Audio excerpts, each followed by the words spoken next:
de prise en charge immédiate de tous les besoins en eau potable ayant un caractère urgent. D'où la pertinence de ce grand projet que nous venons de lancer et qui fait partie d'un dispositif global de nivellement des conditions d'accès à l'eau entre le milieu rural et le milieu urbain devant répondre aux mêmes standards. Par ailleurs, les travaux afférents à ce projet, en sus de s'inscrire en droite ligne du référentiel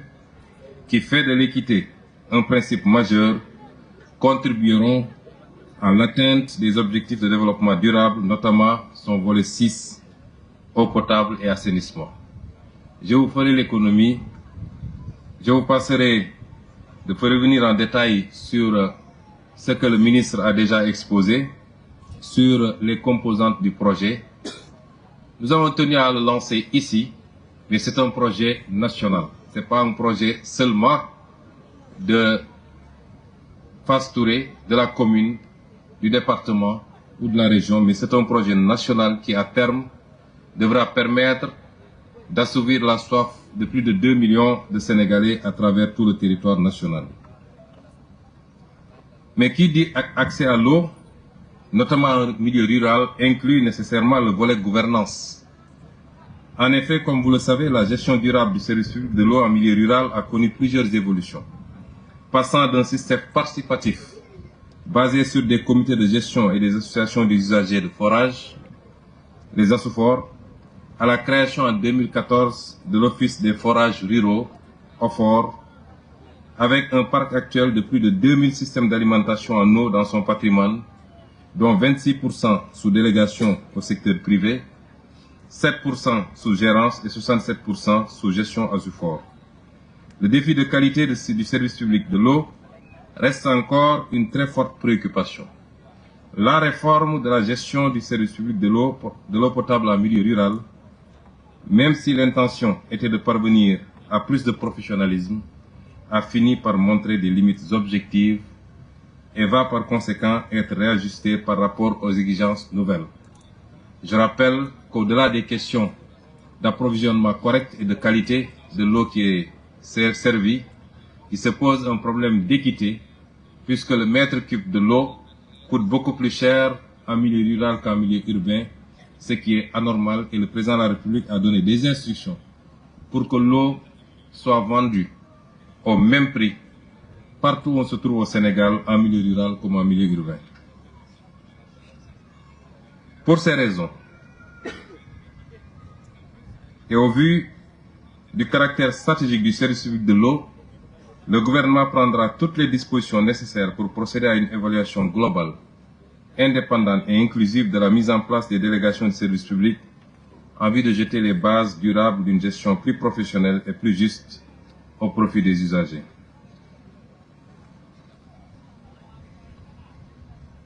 Monsieur le chargé d'affaires de l'ambassade de la République populaire de Chine au Sénégal, je voudrais à travers votre personne remercier, au nom du président de la République, de son gouvernement ainsi que de toutes les populations bénéficiaires, la République populaire de Chine. Je me réjouis de notre coopération féconde et exemplaire dont la conception et la mise en œuvre de ce projet constituent une parfaite illustration. Mesdames et messieurs, je félicite également les autorités administratives et territoriales pour l'excellente organisation de cette cérémonie en rapport avec les services du ministère de l'Hydraulique et de l'Assainissement, notamment l'OFOR, que j'encourage pour la bonne dynamique notée dans la gestion de l'eau en milieu rural, nonobstant les difficultés. En outre, je tiens à remercier les partenaires techniques et financiers des travaux, à savoir Exim Bank Chine et l'entreprise Chegekok. Monsieur le ministre de l'Hydraulique et de l'Assainissement,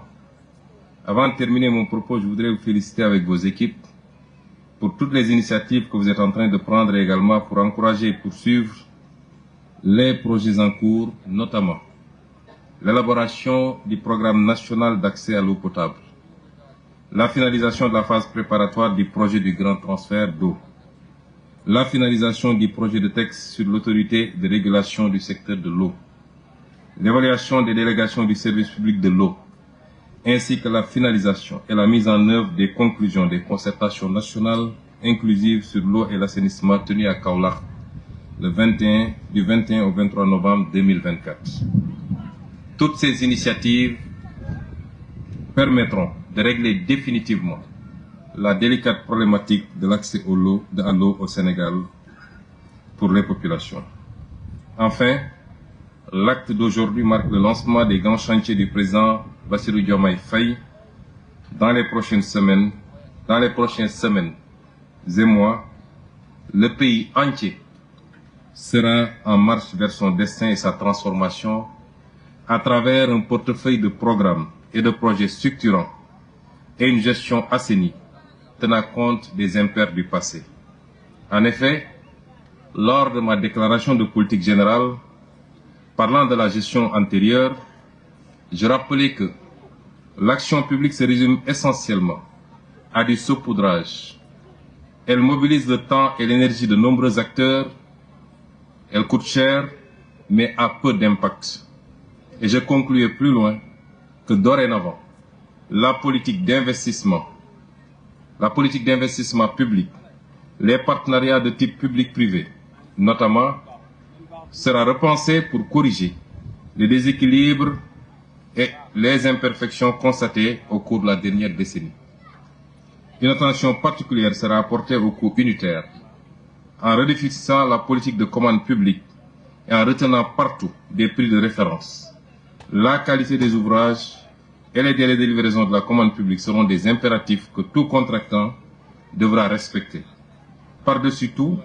la transparence devra être de rigueur dans le choix des entreprises contractantes qui devront remplir toutes les exigences de qualification et d'expérience requises. L'optimisation, l'efficience et la transparence seront désormais les maîtres mots de la politique d'investissement pour la transformation structurelle du Sénégal et la satisfaction des besoins de concitoyens. Monsieur le ministre, messieurs les partenaires, chers représentants de l'entreprise, nous vous exhortons à tenir ce projet dans les délais convenus, c'est-à-dire les 30 mois qui figurent dans la Convention. Sur ces mots, je souhaite un bon déroulement des travaux de la phase 2 du projet d'approvisionnement en eau potable en milieu rural. J'espère que, par la grâce d'Allah, le Tout-Puissant, nous espérons pouvoir revenir ici dans 30 mois, afin qu'ensemble nous puissions réceptionner les réalisations attendues de ce programme important. Je vous remercie de votre aimable attention. Mbokk yi assalaamu aleykum. Gannaaw bu ñu nuyoo ñi fi teew ñëpp ci ay kilifa administration kilifa état kilifa diine dellu ziyaara suñu xalif suñu sëriñ Cheikh Abdoul Aziz Touré mi nga xam ne mooy woyale liggéey bi fii ci Fass Touré, nuyu waa commune waa village bi nuyu waa commune bi nuyu waa département bi nuyu mboolem seen waa Sénégal. ñu ngi feddali suñu mbégte teew fii tey ci lii nga xam ne lu am solo la, ndax nag nit mun na ñàkk courant, nit mun na ñàkk connexion internet ak yeneen dina am lu mu wàññi ci moom, waaye du xajamal dundam. waaye nit bu ñàkk ndox, defe naa tubaab moo ne l'eau c'est la vie, ndox mooy dund. moo tax suñu sëriñ bi fàttali léegi xaddis boobu ñuy wax ni ndox mooy li gën a kawe ci loo mën a sarax nit. li ñu wër yépp ndox la, gàncax gi ndox la, jur gi ndox la, ñun ñi suñu bopp ndox lañ. ci science sax dañ naan boo jëlee nit, defe naa jëmmu nit, lu ëpp 70% ndox dong la. kon ndoxay lépp. kon nguur gu yor réew bu mënul andil askanam ndox, dina jafe mu andil ko leneen. moo tax président Bassirou Diomaye Faye def ko ci faratam, def na ko démb tey doog a ñëw. surtout nag ndox bi nga xam ne ci milieu rural la, mooy suñ ne dëkku kaw gi. mu def ko farata ndax moom dafa juddu yaru ci dëkku kaw, doon dund problème mu ndox ci dëkkam gi mu dëkk di Njagañaaw. moo tax bi muy nekk candidat pour nekk maire Ndiaganiao en 2022 daanaka li ëpp ci campagne am ci ndox mi la ko defoon problème yi ñuy jànkonteel moo tax lenn li gën a fës ci projet bi te mu ko doon wax toujours ci conseil des ministres mooy da ngay dem ci kaw gi nit ñi seen loxo jotul seen gannaaw nga ne andil nga leen ndox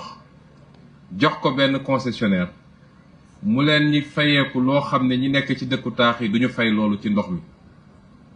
waaye li gën a garaaw mooy dañ leen naan pour ñu andi ndox mi ba ca kër il faut nga fay léeg-léeg nit ñi joxe seen xaalis sax ñu naan leen tey suba ak gannaaw ëllëg loolu tax boo seetoo ci projet bi dañu fexe ba dugal ci lay andi ndox mi ba ci biir kër yi branchement bi koy andi ba ci biir kër yi bu njëkk ba dañ daan def tuyau central bi rek ne kenn ku nekk nag xoolal lambal sa poos joxe pour ñu andi la ndox mi ba ci sa biir kër loolu amul ci dëkku taax yi waaye fii dañu jàpp ni dëkku kaw gi peut-être léeg-léeg doole gi demul noonu moo tax ci yërmandeem mu ne insister ba bu ñu négocier waatee projet bi ak suñu partenaires chinois yi ñu fexe ba dugal ci loolu kon loolu lu am solo la projet bii nag dina saafaral lenn ci problème yi ñu wax mun nañ ne sax projet ndëgëndiku la ndax li gën a am solo ci projet yi nga xam ne moo war a saafaral problème mu ndox ci Sénégal mooy li ñu tuddee les grands transferts d'eau Sénégal dafa am ndox gu bëri waaye ndox gi dafa am fu mu nekk lenn laa ngi fële lac de Guiers am na yoo xam ne nag ay bassin la foo dem ci Sénégal sud wala centre am na ay bassin yu am solo ñu ne nag dinañu def ay projet yu am solo yoo xam ne benn bi dinañ ko lancé ci lu soreetul incha allah pour dem jëlee ji ndox mi foofu te muy ndox mu neex ndox moo xam ne amul problème mu chlore amul problème mu xorom ñu xëcc ko ba régler problème yëpp bu ñu nee nag dañuy dellu lac de Guiers jëlee fa ndox pour yóbbu ko régler waale problème mu Touba régler waale problème mu Mbour régler waale problème mu Thiès waaye régler problème mu Dakar xam ngeen ni ndox moomu mënul traverser fii te du régler problème mu département Kébémer du régler problème mu région de Louga du régler problème mu fépp fu ndox mi di jaar rek ndax démb gisoon nañ ni ndox mi dañ koy jëlee lac de Guiers waaye boo demee dëkk yi wër lac de Guiers ñoom seen bopp joxuñu leen ci ndox mi soo seetee fi ndox mi di traversé yëpp ñoom dañuy gis ci yooyu waaye ndox mi joxuñu leen ci loolu lañ ne nag balaa ndox mi di egg fenn fi muy romb yëpp dinañu fexe ba ñu jot ci ndox mi am ko ci anam yi mu gën a baaxee moo tax lii le temps ñuy réaliser loolu ndax grand transfert d'eau bi lu ñuy tàmbali tey la waaye ci li ñu programmé woon ak ministre bi ak techniciens yi ñoo ngi ko war a yeggali 2029 ci diggante bi nag ñu ne nañu dekkilaat forage yi tabax forage yu bees ba kenn du am problème ndox te forage yi ñu defar amaana problème xorom dina am waaye amaana du amit ndax ñu ngi ci étude yi ndax li gënoon a andi problème mooy dañ daan yem ci li ñuy wax nappe phréatique ndax soo jëlee suuf si dafa am ñaari nappe bu njëkk bi ne ci kaw mooy nappe phréatique waaye dafa am bu ñuy wax maastrichtienne bi nga xam ne moo nekk ci suufa suuf moo gën a bëri ndox fuuf waaye ñaare ndoxam mooy gën a neex ñu ne nag bii bi fi newoon ci nappe phréatique bi la yemoon waaye bii ñuy defar nii dañ koy yóbbu ba fu gën a xóotee pour egg ci nappe maastrichtienne bi am yaakaar ni lañ fay fekk ci ndox dina tane peut-être ndox bii ngeen di jàmbat kon ay projet nëgëndiku la waaye projet yu am solo la parce que kenn mënul ñàkk ndox comme ni ma ko waxee ñuy ñaan nag population yi ñoom ñëpp ñu farlu takku ci gannaaw président de la république ak takku ci gannaaw gouvernement bi ndax lii benn projet bu ndaw la ci li nga xam ne nag ci fan yi di ñëw la ñu war a lancer ci ay projet wàllu infrastructure wàllu courant li jëm ci mbay mi li jëm ci càmm gi li jëm ci napp gi li jëm ci industrie yi li jëm ci phosphate bi am na lu tolloog juróom benn fukk wala lu ko raw ci ay projet ci ay programme yoo xam ne dañ koy faram-fàccee ci ay téeméeri projet yu muy àndal yooyu moo war a transformer le Sénégal ba lépp li nga xam ne yaakaar la woon bu soobee yàlla nit ñi tekki seen bët ci ay réalisation loolu nag dinañ ko liggéey ci anam yu set ndax li xewoon ci réew mi projet ñàkku fi woon programme ñàkku fi woon xaalis bi nañ ko lebee mu jóge fu ne waaye jëfin gi moo rafetuloon mooy lu ñu ne fukk lañ ko war a jaayee ñu facturer ko ñaar fukk wala fanweer li waroon dem ci projet bi la ci bëri ñu tekk ko mu dem ci ay poos loolu nag moo jeex ci Sénégal takk bis ni ki tey ba tax nag ñuy ñaan population yépp ñu concentré wu ci liggéey bi coow li bëri na waaye li ci ëpp amul njëriñ ci réew mi dañ ko war a teg ci liggéey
li nga xam ne moo jëmoon ci courant bi